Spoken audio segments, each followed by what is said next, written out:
Hello नमस्कार। तो कैसे हो आप सभी। स्वागत है आप सबका आपके अपने YouTube channel him study group में। तो आज हम आपके लिए एक और मॉक टेस्ट जो वो लेके हाजिर हैं, जिसमें कि आपका रहेगा HPGK, हिंदी ग्रामर, ठीक है, हिंदी ग्रामर, इंग्लिश ग्रामर और साथ में मैथ, ठीक है। सारे सेक्शन कवर करेंगे आज हम ये चारों, और मैथ पूरा एक्सप्लेनेशन के साथ होगा, मैथ, हिंदी और आपका ग्रामर जो आपका इंग्लिश का। बाकी आपको पता है कि हर रोज़ वीडियो जो शाम को 7:30 अपलोड होती है, अपने टाइम से वीडियो को वॉच आउट कर लेना है। और आप जो हमारे टेलीग्राम चैनल से भी जुड़ सकते हैं, ठीक है। टेलीग्राम चैनल का लिंक जो डिस्क्रिप्शन बॉक्स में दे रखा है। बाकी डेली आपके लिए जो मॉक टेस्ट अपलोड होते रहते हैं, तो आपने क्या करना है कि डेली वीडियो को जो ज़्यादा वॉच आउट करना और चैनल को सब्सक्राइब कर लेना और वीडियो को शेयर कर लेना है। बाकी जो भी कैंडिडेट HP पटवारी या पुलिस एग्ज़ाम की तैयारी कर रहे हैं, उनके लिए इससे पहले भी मिक्स मॉक टेस्ट अपलोड कर रखे हैं, जिसमें कि आपका HPGK है, हिंदी ग्रामर है, इंग्लिश ग्रामर है, मैथ का सेक्शन है, उसकी प्लेलिस्ट बना दी गई है, ठीक है। तो प्लेलिस्ट जो वो आपका HP पटवारी और पुलिस एग्ज़ाम 2025 के नाम से इसकी प्लेलिस्ट बना दी गई है। तो प्लेलिस्ट में जाके आप इन सभी मॉक टेस्टों को, 39 मॉक टेस्ट है, मिक्स मॉक टेस्ट है, तो उन सबको आप अटेंड कर सकते हैं। तो ज़्यादा टाइम लेते हुए स्टार्ट करते हैं आज का फर्स्ट क्वेश्चन आपका कि फुलेचा त्यौहार जो ये किस ज़िले में मनाया जाता है। तो फुलेचा त्यौहार जो वो सिरमौर में मनाया जाता है, चंबा में या फिर किन्नौर में। तो फुलेचा त्यौहार जो आपका ये मनाया जाता है आपके किन्नौर में। किन्नौर में जो आपका फुलेचा त्यौहार मनाया जाता है किन्नौर में। और क्या फेमस है, नागको झील। नागको झील भी आपके कहाँ स्थित है, ये किन्नौर में स्थित है। चलते हैं नेक्स्ट क्वेश्चन की ओर। नेक्स्ट क्वेश्चन है कि कांगड़ा जिले में भूकंप किस वर्ष आया था। तो कांगड़ा में भूकंप 15 सितंबर 1904 को आया था, 10 जुलाई 1905 को, 14 दिसंबर 1805 या 4 अप्रैल 1905। तो कांगड़ा में जब चाल आया था, भूचाल या भूकंप आया था, वो आया था आपका 8 अप्रैल 1905 को आया था। तो ये इसका राइट आंसर हो जाएगा फोर्थ। चलते हैं नेक्स्ट क्वेश्चन की ओर। नेक्स्ट क्वेश्चन आपका कि कौन सी जल विद्युत परियोजना रूस के सहयोग से चल रही है। तो इनमें से कौन सी जल विद्युत है जो परियोजना जो रूस के सहयोग से चल रही है। नाथप्पा झांगड़ी है, कौल डैम है, संजय गांधी है या बिनवा जल विद्युत परियोजना। तो कौल डैम, जो कौल डैम जल विद्युत परियोजना है, ये आपकी रूस की सहायता से ये चलाई जा रही है। चलते हैं नेक्स्ट क्वेश्चन की ओर। नेक्स्ट क्वेश्चन आपका कि घुमंतू क्या है। तो घुमंतू एक जनजाति है, शिकारी जनजाति है, ठीक है। घुमंतू जनजाति है। गुज्जर क्या है, गुज्जर एक घुमंतू जनजाति है, शिकारी जनजाति है, मांसाहारी जनजाति है, इनमें से कोई नहीं। तो गुज्जर जो है वो है आपकी एक घुमंतू जनजाति, ठीक है। जो घुमंतू जनजाति है, घूमते रहते हैं एक जगह से दूसरी जगह, तो घुमंतू जनजाति है आपकी ये गुज्जर। चलते हैं नेक्स्ट क्वेश्चन की ओर। नेक्स्ट क्वेश्चन है कि कुल्लू रियासत का सबसे शक्तिशाली राजा कौन था। तो कुल्लू रियासत का सबसे शक्तिशाली राजा लक्ष्मण सिंह थे, मान सिंह थे, बहादुर सिंह थे या फिर जगत सिंह थे। तो कुल्लू रियासत के जो सबसे शक्तिशाली राजा थे आपके, वो थे राजा जगत सिंह। कौन, राजा जगत सिंह कुल्लू रियासत के सबसे शक्तिशाली राजा थे। और एक थे राजा बिहंग मणिपाल, राजा बिहंग मणिपाल। ये आपके लिए कमेंट सेक्शन में क्वेश्चन है कि ये जो है ये कौन थे, कुल्लू राज्य थे। तो कुल्लू राज्य के राजा थे, पर ये किसके लिए फेमस है, इन्होंने क्या किया था कुल्लू जिले में। तो राजा जगत सिंह थे ये जो कुल्लू रियासत के सबसे शक्तिशाली जो वो राजा थे। तो बिहंग मणिपाल के बारे में आप कमेंट सेक्शन में कमेंट करके जो वो इसका जो जितना आपको आता है इन्फॉर्मेशन वो शेयर करेंगे। तो कुल्लू रियासत के सबसे शक्तिशाली राजा हुए जगत सिंह। चलते हैं नेक्स्ट क्वेश्चन की ओर। नेक्स्ट क्वेश्चन है कि शिमला से भारत छोड़ो आंदोलन का संचालन किसने किया था। तो बाबा कांशीराम ने, चौधरी शमशेर सिंह ने, सोमनाथ ने या राजकुमारी अमृत कौर ने। तो शिमला से भारत छोड़ो आंदोलन का संचालन जो किया था आपका, वो किया था राजकुमारी अमृत कौर। कौन, ये थी राजकुमारी अमृत कौर। इन्होंने जो शिमला से भारत छोड़ो आंदोलन का जो संचालन है वो किया था, ठीक है। तो राजकुमारी अमृत कौर। चलते हैं नेक्स्ट क्वेश्चन की ओर। नेक्स्ट क्वेश्चन है कि जसवान रियासत की स्थापना किसने की थी। तो पद्मचंद ने की थी, लक्ष्मण चंद ने, पूर्वचंद ने या फिर श्रीचंद ने। तो ये जो आपकी जसवान रियासत है इसकी स्थापना किसने की थी। तो ये थे पूर्वचंद, ठीक है। पूर्वचंद ने जो वो जसवान रियासत की स्थापना की थी। तो पूर्वचंद इसका राइट आंसर हो जाएगा। चलते हैं नेक्स्ट क्वेश्चन की ओर। तो नेक्स्ट क्वेश्चन आपका, जन विश्वास के अनुसार सतलुज नदी को मानसरोवर झील से हिमाचल प्रदेश में लाने का श्रेय किस ऋषि को जाता है। तो बाणासुर को जाता है, ऋषि जमदग्नि, परशुराम को या वशिष्ठ को। तो इसका श्रेय जो मानसरोवर झील से हिमाचल प्रदेश में लाने का श्रेय जो वो बाणासुर को जाता है। ठीक है, बाणासुर थे। चलते हैं नेक्स्ट क्वेश्चन की ओर। नेक्स्ट क्वेश्चन आपका कि गेफांग ग्लेशियर किस जिले में स्थित है? तो शिमला में है, कांगड़ा में है, किन्नौर में है, लाहौल स्पीति में। तो गेफांग ग्लेशियर आपका लाहौल स्पीति में स्थित है। चलते हैं नेक्स्ट क्वेश्चन की ओर। नेक्स्ट क्वेश्चन है कि निम्न में से कौन सी ब्यास की सहायक नदी नहीं है? तो सुकेती नहीं है, बाणगंगा नहीं है, पब्बर नहीं है या ऊहल। तो पब्बर जो है ब्यास की सहायक नदी नहीं है। बाकी ऊहल हो गया, सुकेती हो गया, बाणगंगा हो गया, ये तीन ना जो वो ब्यास की सहायक नदियाँ हैं। तो ब्यास का वैदिक नाम क्या है? अर्चकिया। संस्कृत नाम क्या है? बिपाशा। ठीक है, और ये जो है निकलती कहाँ से हैं? रोहतांग दर्रे के पास ब्यास कुंड से। ठीक है, रोहतांग दर्रे के पास ब्यास कुंड से जो आपकी ब्यास नदी जो ये निकलती है। चलते हैं नेक्स्ट क्वेश्चन की ओर। नेक्स्ट क्वेश्चन अब आने से आपका हिंदी का सेक्शन स्टार्ट होता है। 5 क्वेश्चन हिंदी के रहेंगे, इसके बाद 10 क्वेश्चन इंग्लिश के, फिर आपका मैथ का सेक्शन जो वो स्टार्ट होगा। तो दिल्ली भारत की राजधानी है, इसमें दिल्ली में कौन सी संज्ञा है? तो दिल्ली में कौन सी संज्ञा है? जातिवाचक है, व्यक्तिवाचक है, भाववाचक है, समूहवाचक है। तो दिल्ली, दिल्ली क्या है? नाम है, किसी जगह का नाम है। तो जगह के नाम को क्या बोलते हैं हम? व्यक्तिवाचक संज्ञा बोला जाता है। क्या? व्यक्तिवाचक संज्ञा, जिसका नाम हो उसको व्यक्तिवाचक संज्ञा कहते हैं। तो दिल्ली इसमें व्यक्तिवाचक संज्ञा। चलते हैं नेक्स्ट क्वेश्चन की ओर। नेक्स्ट क्वेश्चन है कि गंगा में कौन सी संज्ञा है? गंगा भी आपको पता है किसी का नाम है। ठीक है, गंगा भी किसी का नाम है, गंगा नदी का नाम है। तो नदी के नाम को भी हम व्यक्तिवाचक संज्ञा में रखेंगे। चलते हैं नेक्स्ट क्वेश्चन की ओर। नेक्स्ट क्वेश्चन है कि राम ने गिलास तोड़ दिया, यह क्रिया कौन सी है? सकर्मक है, अकर्मक है, संप्रेरण है या सहायक है? तो राम ने गिलास तोड़ दिया। अच्छा, राम ने गिलास तोड़ दिया, तोड़ दिया तो इसका असर राम पर पड़ा या गिलास पर? तो ये गिलास पर, गिलास जो वो टूट गया। तो जिसमें जो वो काम का असर जो वो कर्ता पर ना पड़ के, ठीक है ध्यान रखेंगे, काम का असर जो वो कर्ता पर ना पड़ के, कर्ता पर ना पढ़कर किसी और पर पड़े। ठीक है, कर्ता पर ना पढ़ के किसी और पर पड़े, तो वो जो क्रिया होती है आपकी सकर्मक क्रिया होती है। और अकर्मक क्रिया वह होती है जिसका प्रभाव जो वो कर्ता पर ही पड़ता है। ठीक है, तो राम ने गिलास तोड़ दिया, टूटा गिलास। ठीक है, इसका असर गिलास पे पड़ा, गिलास टूट गया, तो ये आपकी सकर्मक क्रिया हो जाएगी। चलते हैं नेक्स्ट क्वेश्चन की ओर। नेक्स्ट क्वेश्चन है कि सूरज चमक रहा है। ठीक है, सकर्मक क्रिया, अकर्मक क्रिया, सहायक क्रिया या प्रेरणार्थक क्रिया। अच्छा, सूरज चमक रहा है, सूरज चमक रहा है तो इसका प्रभाव सूरज पे ही पड़ता है कि सूरज चमक रहा है, तो इसमें अकर्मक क्रिया होगी। चलते हैं नेक्स्ट क्वेश्चन की ओर।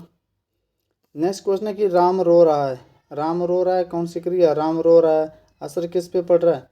ठीक है, असर जो वो कर्ता पर भी पड़ रहा है। जिसमें क्रिया का असर जो वो कर्ता पर ही पड़े, कर्ता पर ही पड़े मतलब कर्म का ट्रांसफर ना हो, वहाँ पर आपकी कौन सी क्रिया होती है?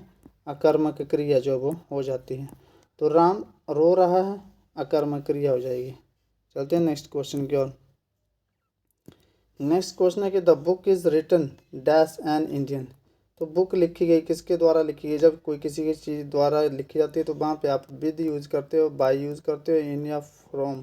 तो आपको पता है कि राम जो बुक जो वो लिखी गई by an author, by an Indian author के द्वारा जो वो ये बुक लिखी गई, तो यहाँ पे बाय का यूज़ हो जाएगा। चलते हैं नेक्स्ट क्वेश्चन की ओर। नेक्स्ट क्वेश्चन है कि डिसीजन डिपेंड्स द मैनेजर, इन आ जाएगा, एट आ जाएगा, ऑन आ जाएगा, ओवर आ जाएगा। तो एक बात ध्यान रखेंगे कि डिपेंड्स के बाद हमेशा ऑन प्रपोजिशन आती है। ठीक है, किसी के ऊपर डिपेंड रहना, decision depend on the manager, तो यहाँ पे ऑन प्रपोजिशन जो वो आ जाएगी। नेक्स्ट क्वेश्चन है आपका the baby dash all the time. तो baby cry all the time, cries all the time, crying all the time या क्राइड ऑल द टाइम। तो आपको पता है कि यहाँ के आईएनजी फॉर्म आनी नहीं है। थर्ड फॉर्म जब आती है जब आपके साथ हेल्पिंग वर्ब लगी हो साथ में। ठीक है, और आईएनजी फॉर्म भी हेल्पिंग वर्ब के साथ आती है। ठीक है, या फिर पैसिव वॉइस जो आपका तब आपकी थर्ड फॉर्म आएगी। तो द बेबी यहाँ पे क्राई आ जाएगा या फिर क्राइज, दो में से एक ऑप्शन आएंगे। ठीक है, तो आपको पता है कि बेबी क्या है? बेबी क्या है इसमें? तो इसमें जो बेबी है वो है आपका सिंगुलर। ठीक है, बेबी क्या है इसमें? सिंगुलर दे रखा है, और सिंगुलर के साथ आप हमेशा सिंगुलर वर्ब यूज करते हैं। क्राई जो है ये प्लूरल वर्ब है, वर्ब की फर्स्ट फॉर्म प्लूरल वर्ब होती है, और जो एस ई एस लग जाता है तो वह सिंगुलर फॉर्म जो वो बन जाती है। तो baby cries all the time, cries आ जाएगा ई एस वाला। ठीक है, चलते हैं नेक्स्ट क्वेश्चन की ओर। नेक्स्ट क्वेश्चन है कि she dash a book right now. तो she read a book right now, reads a book right now, is reading a book right now या रीडिंग। तो एक बात ध्यान रखेंगे आपका, जहाँ भी नाउ आ जाए, ठीक है, एट द मोमेंट आ जाए, नाउ आ जाए, एट द मोमेंट आ जाए, करंटली आ जाए, ठीक है, नाउ आ जाए, एट द मोमेंट आ जाए, करंटली आ जाए, वहाँ पर जो टेंस यूज होता है हमेशा आपका कौन सा होता है, प्रेजेंट कंटिन्यूस होता है। कौन सा, प्रेजेंट कंटिन्यूस टेंस। तो यहाँ पे आपका कौन सा टेंस आएगा, प्रेजेंट कंटिन्यूस। तो प्रेजेंट कंटिन्यूस की ही यहाँ पे फॉर्म लगेगी। She is reading a book right now, she is reading a book right now. तो यहाँ पे इज रीडिंग आ जाएगा। चलते हैं नेक्स्ट क्वेश्चन की ओर। नेक्स्ट क्वेश्चन है कि बुक बिलोंग्स टू मी, ठीक है। यहाँ पे आप क्या लगाएंगे, ये सारे आपके जो है वो डेमोस्ट्रेटिव एडजेक्टिव के रूप में यूज़ हुए। ये डेमोस्ट्रेटिव प्रोनाउन के रूप में भी यूज़ होते हैं और डेमोस्ट्रेटिव एडजेक्टिव के भी रूप में भी यूज़ होते हैं, ठीक है। दिस का यूज़ होता है, दिस होता है नज़दीक की सिंगुलर चीज़ों के लिए, नज़दीक की जो सिंगुलर थिंग्स होगी, ठीक है, नज़दीक की सिंगुलर चीज़ों के लिए। और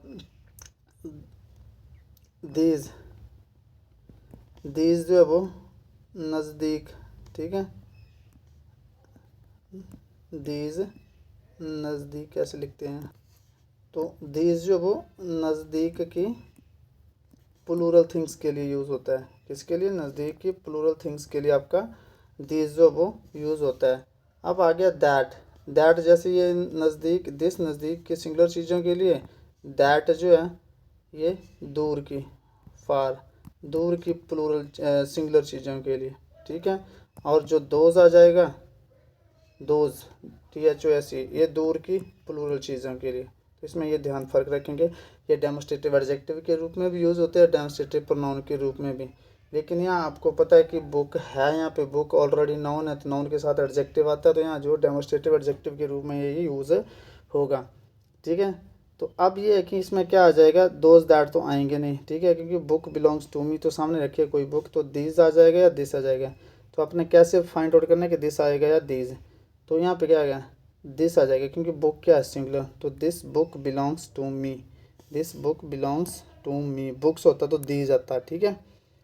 नेक्स्ट क्वेश्चन आपका, that is not your bag it is mine. तो यहाँ पे क्या आ जाएगा, माइन आ जाएगा, ठीक है, पॉजेसिव प्रोनाउन आ जाएगा यहाँ पे। चलते हैं नेक्स्ट क्वेश्चन की ओर।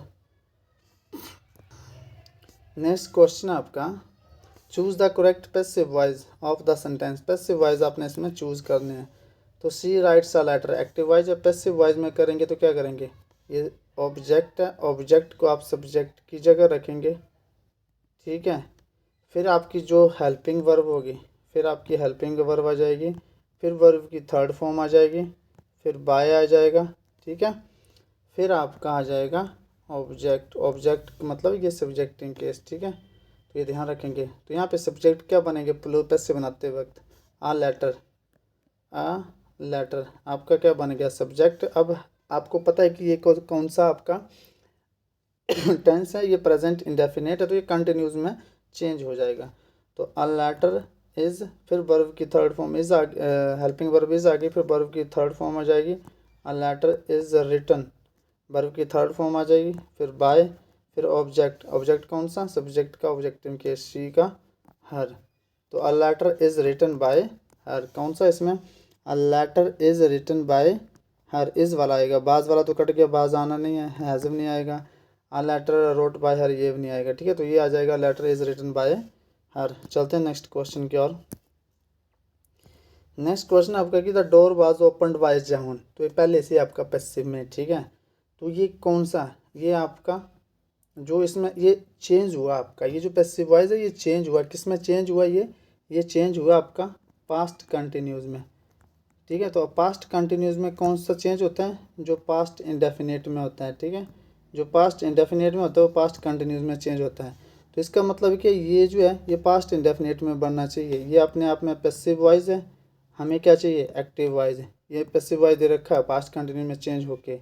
तो तो जब इसका पैसिव वॉइस बनाना है, इसका हमने एक्टिव वॉइस बनाना है तो क्या करेंगे, तो मतलब ये सेंटेंस आपका सिंपल सी बात में कि ये कंटिन्यूस में, तो ये पास्ट इंडेफिनिट में होना चाहिए, ठीक है। तो इसका आ जाएगा जोहन, ठीक है, सब्जेक्ट आ गया जोहन। आपको पता है कि पास्ट इंडेफिनिट में सेकंड फॉर्म का यूज होता है, तो सेकंड फॉर्म आ जाएगी ओपनड, फिर आपका ऑब्जेक्ट आ जाएगा the door. Johan open the door, किसमें ये जोहन ओपन्स एस लगा हुआ, ये नहीं होगा, ये जोहन ओपन द डोर। अब ये इज़ है, ये भी नहीं होगा, हैज़ तो आएगा नहीं, ठीक है। ये तीनों आपके प्रेजेंट के हैं, और ये जो आपका प्रेजेंट टेंस के तीनों, और ये जो आपका पास्ट इंडेफिनिट का है। तो जोहन ओपन द डोर, इसका जब पैसिव बनाया गया है तो ये बनाया गया है द डोर आ गया, बाज पास्ट कंटिन्यूस की हेल्पिंग वर्ब आ गई बाज, ओपन वर्ब की थर्ड फॉर्म आ गई बाय आ गया, और जॉन आ जाएगा, ठीक है। John open the door was open by John. चलते हैं नेक्स्ट क्वेश्चन की ओर। नेक्स्ट क्वेश्चन है कि they will complete the project soon. तो आपको पता है ये किसका सेंटेंस है, ये आपका है फ्यूचर का, ठीक है, फ्यूचर इंडेफिनिट का, और चेंज होगा फ्यूचर कंटिन्यूस में। तो क्या चेंज होगा, तो ये क्या आ जाएगा, the project is completed by them soon, ठीक है। इज है, ये तो होना नहीं, एलिमिनेट कर देंगे, बाज वाला होना नहीं, ठीक है। फ्यूचर का तो बाज का तो कोई चांस नहीं है। हैज़ बीन तो हो सकता है, हैज़ तो होना नहीं, हैज़ नहीं आएगा, ठीक है, हैव होता है। तो क्या बच गया आपके पास, ये बच गया। आप एलिमिनेटिव कर सकते हो, जहाँ पे एलिमिनेट करने वाला हो तो एलिमिनेट कर सकते हो, और जहाँ पे तीनों आपके फ्यूचर के ऑप्शन दे रखे हो तो आपको प्रॉपर तरीके से करना पड़ेगा, ठीक है। The project will be completed by them soon, ये इसका राइट आंसर हो जाएगा। चलते हैं नेक्स्ट क्वेश्चन की ओर।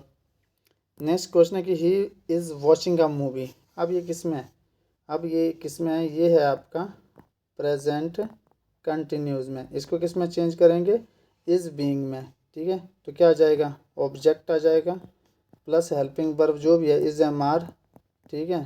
फिर आ जाएगा इसके साथ बीइंग, फिर आ जाएगा वर्ब की थर्ड फॉर्म, फिर आ जाएगा बाय, और फिर आ जाएगा हर।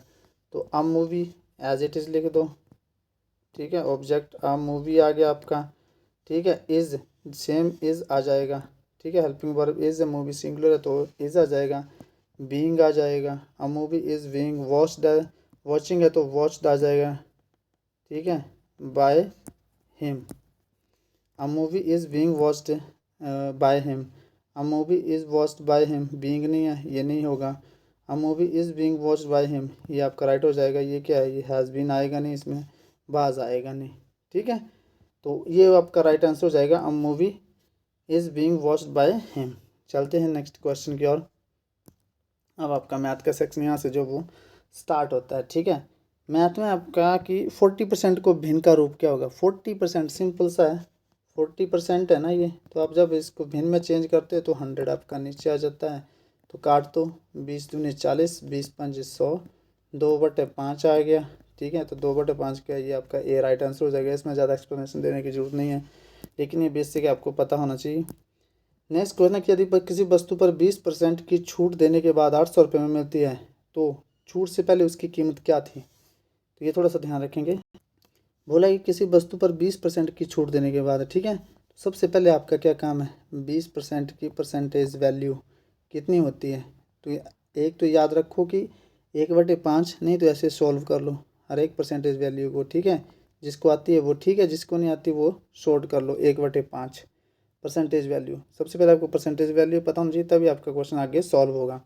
किसी वस्तु पर 20% की छूट देने पर, मतलब ये कोई वस्तु है, ठीक है, ये कोई वस्तु है, ये इस पर 20% की छूट देगी, तो मतलब ये नीचे वाली जो होती है ये हमेशा कॉस्ट प्राइस होती है इसकी, ठीक है। इसी पे ही आपका जो है वो छूट प्रॉफिट लॉस नीचे वाली पे ध्यान रखना है अपना। ये मेन वस्तु है, मतलब ये इसका रेट है, इस पर रियल वाला रेट। अच्छा, ये वस्तु कितने रुपए की है, 5 की है। छूट कितने की दी है हमने, 1 रुपये की। किस में से, 5 रुपये में 1 रुपये की छूट दी है हमने, तो कितने की आ गई है, 4 की, ठीक है। अब छूट देने के बाद बोलते हैं कि 800 में मिलती है, मतलब ये छूट ये दे दी हमने, ये छूट दे दिया डिस्काउंट के बाद हमें कितने में मिलती है, ये 800 में मिलती है। तो छूट से पहले वस्तु की कीमत क्या थी, छूट से पहले वस्तु की कीमत यहाँ 5 थी, और छूट के बाद कितना है, ये 4 है। तो ये 4 पार्ट की वैल्यू कितनी है, 800। तो कितना गुना है ये 200 गुना है, ठीक है। ये 200 गुना है तो ये भी 200 गुना होगा, ठीक है। तो 5 दूनी 10, कितना हो गया 1000। तो छूट से पहले जो वस्तु की कीमत थी वो थी 1000। ठीक है, तो यूनिटरी मेथड है। यूनिटरी मेथड अगर आपको पता है तो इससे आपके रेशो एज वाले क्वेश्चन, परसेंटेज, सारे क्वेश्चन सॉल्व होते चले जाते हैं। अगर आपको रेशो, ठीक है, 2 चैप्टर रेशो और परसेंटेज, रेशो और परसेंटेज, ये 2 चैप्टर आपको पढ़ने ही पड़ेंगे। बेशक आपका रेशो जो किसी चैप्टर के लिए इम्पोर्टेंट हो या ना हो, किसी में दे रखा हो या ना दे रखा हो, लेकिन रेशो चैप्टर जो हमेशा बीच में चला रहता है, इसको आप छोड़ नहीं सकते हैं 2 को। अगर 2 चैप्टर में आपकी कमांड ठीक है तो आधे से ज़्यादा मैथ आपका सॉल्व आप ऐसे ही कर देंगे। चलते हैं नेक्स्ट क्वेश्चन की ओर। तो इसका राइट आंसर हो जाएगा 1000 पे। नेक्स्ट क्वेश्चन आपका, यदि किसी संख्या का 75% निकालने के लिए किससे गुणा करना सही होगा। सीधे बोला कि 75% निकालो इसका। 75/100 25 हैं 75, 25 चौके 100, 3/5, ये इसका राइट आंसर हो जाएगा। चलते हैं नेक्स्ट क्वेश्चन की ओर। नेक्स्ट क्वेश्चन है, यदि किसी वस्तु का मूल्य 20% बढ़ जाए, ठीक है, और फिर 20% घट जाए, तो कुल जो है वो प्रतिशत में कितना परिवर्तन होगा, मतलब क्या परिवर्तन होगा, वृद्धि होगी, कमी होगी, वो हम यहाँ से फाइंड आउट करेंगे। अच्छा, किसी वस्तु का मूल्य है, ठीक है, मूल्य, 2 मूल्य है ये। क्या बोलता है, किसी वस्तु का मूल्य 20% बढ़ जाता है, तो 20% की परसेंटेज वैल्यू मैंने आपको अभी बताई है 1/5, 20 एकम 20, 20 पंजे 100, 1/5 आगे बोला गया। पहले क्या बोला, 20% बढ़ गया, ठीक है, 20% बढ़ गया, किसी वस्तु का मूल्य 20% बढ़ गया, मतलब ये 5 है, ठीक है, 1 बढ़ गया 5 में, तो 5 है, और ये कितना हो गया 6 हो गया। फिर बोला है कि 20% घट जाए और फिर 20% घट जाए, ठीक है, फिर ये 5 है ना, पहले बढ़ गया 6 हो गया, ये पहले ये 5 है, और ये अब क्या हो गया, पहले बढ़ा अब घट गया, कितना घटा 1 घट गया, 4 आ गए।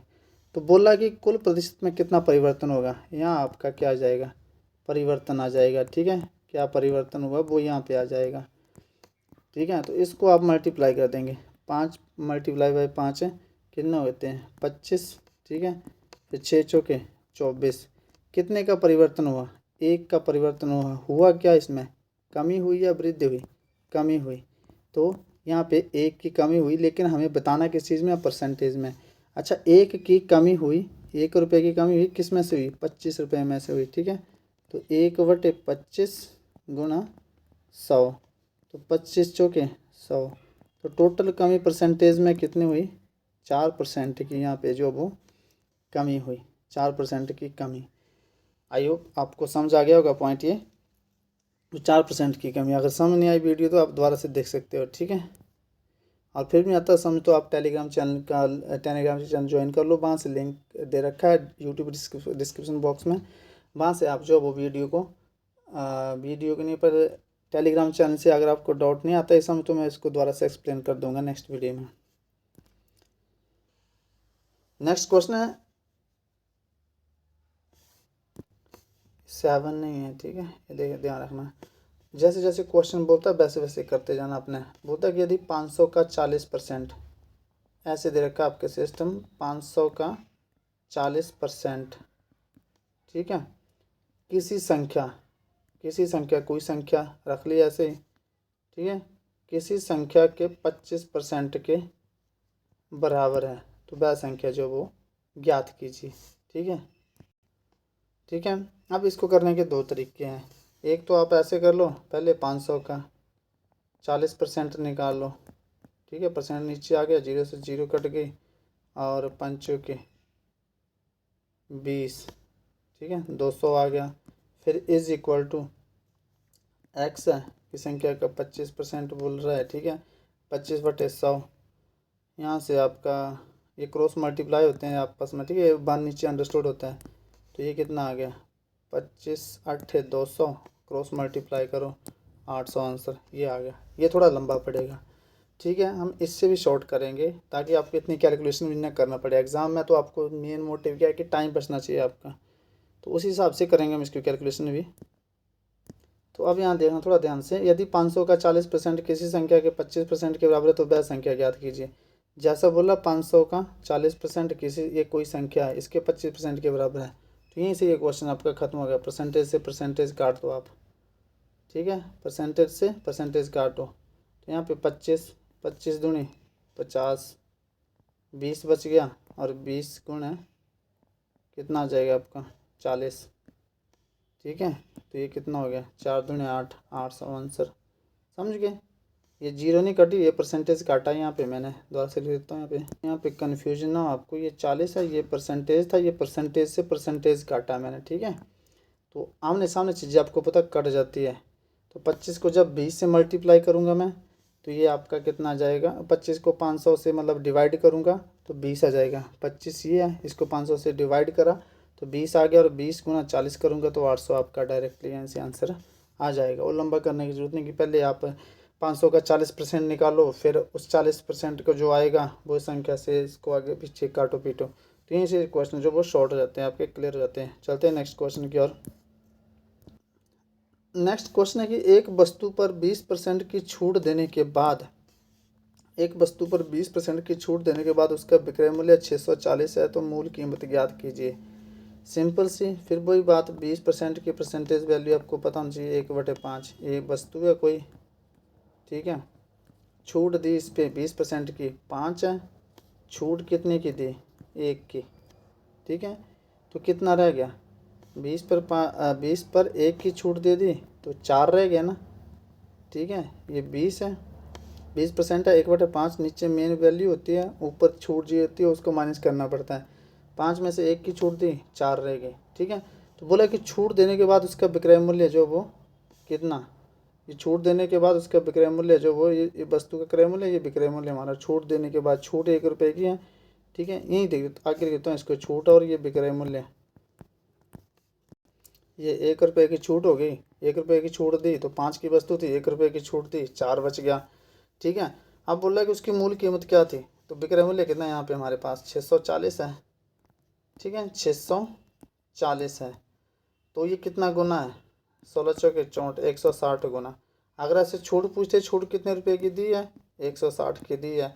वस्तु पूछते, आप यहाँ पे पूछा क्या कि वस्तु कितने की थी, वस्तु कितने की थी, वस्तु भी 160 गुना ही होगी इसके।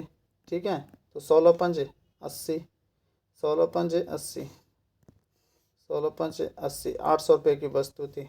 ठीक है, 800 रुपये में जब 160 आप माइनस करोगे तो आपकी यही वैल्यू आ जाएगी 640। ठीक है, जब 800 में से आप 160 माइनस करेंगे तो आपकी यही वैल्यू आ जाएगी 640। यहाँ पे आपको मूल कीमत ना पूछी होती, मूल कीमत ये 800 ये ना पूछी होती, छूट पूछी होती तो आप 108 करते हैं। मूल कीमत पूछी है तो मूल कीमत आपकी यही होगी 800 रुपये। ठीक है, तो जब 800 में से 160 माइनस करेंगे तो यही आपका आंसर आ जाएगा। यहाँ से आपका क्वेश्चन भी वेरीफाई हो जाता है कि आपने क्वेश्चन सही किया या गलत किया है। तो वस्तु की मूल कीमत जो थी आपकी वो थी 800 रुपये। चलते हैं नेक्स्ट क्वेश्चन की ओर। नेक्स्ट क्वेश्चन आपका थोड़ा सा एज से रिलेटेड क्वेश्चन है ये।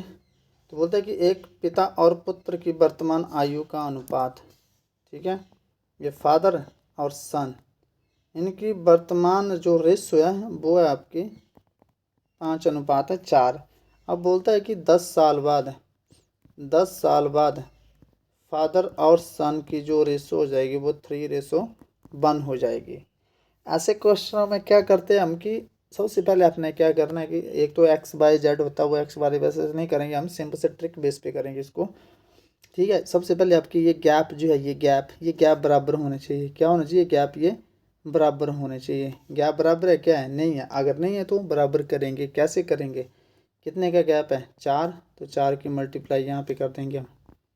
यहाँ पे कितने गैप है 2, तो 2 की मल्टीप्लाई यहाँ कर देंगे। अब रेशो बराबर हो जाएंगे। ठीक है, 5 दूने 10, 2 एकम 2, 4 तें 12, 4 एकम 4। अब जो वो रेशो आपके यहाँ पे बराबर होगी। ठीक है, 8 4 12, 8 2 10, 8 8 का गैप आ गया। अब यहाँ से आपका क्वेश्चन सॉल्व होता है। सबसे पहले अपना रेशो जो वो बराबर करनी है, उसके बाद आपका क्वेश्चन स्टार्ट होता है। 10 साल बाद जो वो क्या बोले, इनके अनुपात 3:1 हो जाएगा। तो अब आपने क्या देखना है कि इसका गैप देखना, जो आपके रेशो होंगे इनके में कितना गैप है, 2 का गैप है ना, इसमें 2 का गैप है, इसमें भी 2 का गैप है। तो अब क्या आ गई, ये 2 पार्ट की वैल्यू है 10। ठीक है, 2 पार्ट की वैल्यू है 10। यूनिट मेथड चल रहा है, भी हमें 1 पार्ट की वैल्यू चाहिए 5। कैसे, 10 को 2 से डिवाइड करेंगे तो 5 आ जाएगा, एक मतलब 1 यूनिट की वैल्यू। तो 1 यूनिट की वैल्यू आ गई। अब जिस मर्जी की आयु निकालो आप, ठीक है। अब फादर की पूछते तो 10 को आप 5 से मल्टीप्लाई कर देते, 50 आ जाता। लेकिन पूछी किसकी हमसे, सन की पूछी है, तो 5 को 2 से मल्टीप्लाई कर दो, 10 आ गया, ठीक है। ये सिंपल सा क्वेश्चन है आपका। तो इसका जो राइट आंसर हो जाएगा 10 वर्ष। पुत्र की वर्तमान आयु कितनी है, 10 वर्ष। चलते हैं नेक्स्ट क्वेश्चन की ओर। लास्ट क्वेश्चन आज का, बोलते हैं कि राम और श्याम की वर्तमान आयु का योग लिख लो आप। ये राम आ गया, ये अपना श्याम आ गया, ठीक है। इनका जो योग दे रखा है, ये प्रेजेंट एज है, इनकी प्रेजेंट एज का योग जो है हमें हमारे पास दे रखा है 50 वर्ष, समझ गए। अब बोलता है कि 5 साल पहले, -5 लिख लो, 5 साल पहले जब वो राम और ये श्याम, राम की आयु, इसकी आयु जो श्याम की आयु से क्या थी, दुगनी थी। मतलब राम जो वो 2 गुना था श्याम की आयु से, कब, 5 वर्ष पहले, ठीक है। तो अब हमने क्या करना, ये जो योग है ना, अगर ये वाला रेशियो यहाँ होता तब तो हम सीधा कर देते क्या, मतलब 3 पार्ट की वैल्यू 50 तो 1 पार्ट की वैल्यू कितनी। लेकिन अब क्या करना आपने कि ये जो 50 है इसको आपने 5 साल पहले लेके आना है, ठीक है। 5 साल पहले लेके आएंगे तो ये कितना बन जाएगा, 50 है, ये बन जाएगा आपका 45। 5 साल पहले लेके आना इस जोड़ को। हमने हमेशा क्या करना, ये जो योग है इसको रेशो के पास लेके जाना, रेशो नहीं लेके जानी है, ठीक है। सिर्फ इसको रेशो के पास लेके आना है। तो 5 साल पहले इनका आयु का योग कितना था, 45, और यहाँ पे कितना है, 3, क्योंकि 5 साल पहले को रेशियो है ना 3, तो 3 पार्ट की वैल्यू कितनी है, 45। 1 पार्ट की वैल्यू कितनी हो जाएगी, 15। कैसे हो जाएगी, जब 15 को हम 3 से भाग करेंगे तो 15 तो 45 होते हैं, ठीक है। अब यहाँ से क्या रेशियो निकल जाएगा, दोनों का रेशियो निकल जाएगा। दोनों का रेशियो कैसे निकलेगा, ये कितना इनका रेशियो, यहाँ पे 1 यूनिट की वैल्यू हमारे पास 15 आ गई ना, तो 15 दूने 30, राम की आयु कितनी आ जाएगी, 30। आगे करते हैं थोड़ा समय। जैसे मैंने यहाँ बताया आपको कि जो योग है इसको यहाँ लिख के जाते हैं अनुपात के पास, अनुपात को नहीं लिख के जाते, ठीक है। तो 50 में से 5 माइनस कर देंगे, ये 5 माइनस कर देंगे तो 45 आ जाएगा, ठीक है। और यहाँ ये 5 साल पहले चला गया ना योग, भी 5 साल पहले चला गया योग 45 तब, और 5 साल पहले इनके रेशियो का योग क्या था, 3। तो 3 पार्ट की वैल्यू कितनी है, 45। 1 पार्ट की वैल्यू कितनी आ जाएगी, 15। इतने तक समझिए आप। अब 1 यूनिट की वैल्यू आ गई, इससे हमें एज का पता लग जाएगा। तो 2 यूनिट की वैल्यू कितनी होगी, 15 से मल्टीप्लाई कर देंगे, ठीक है। अब 2 15 तो 15 दूने 30 राम की आयु आ जाएगी, और 15 एकम 15 श्याम की आयु जो वो आ जाएगी, ठीक है। 15 दूने 30 राम की, 15 श्याम की आ जाएगी। पर लेकिन पूछा क्या, श्याम की वर्तमान आयु पूछी है, ये श्याम है, ये दूसरा श्याम है, इसकी वर्तमान आयु, ये तो आपके 5 वर्ष पहले की है। तो वर्तमान आयु पूछेंगे तो 5 वर्ष ऐड कर देंगे, तो कितना हो जाएगा, ये 20 वर्ष। यहाँ जो हो जाएगा ये 5 वर्ष ये वाले ऐड करें जो माइनस में है, ये ऐड करें हमने, तो कितना हो गई, 20 वर्ष।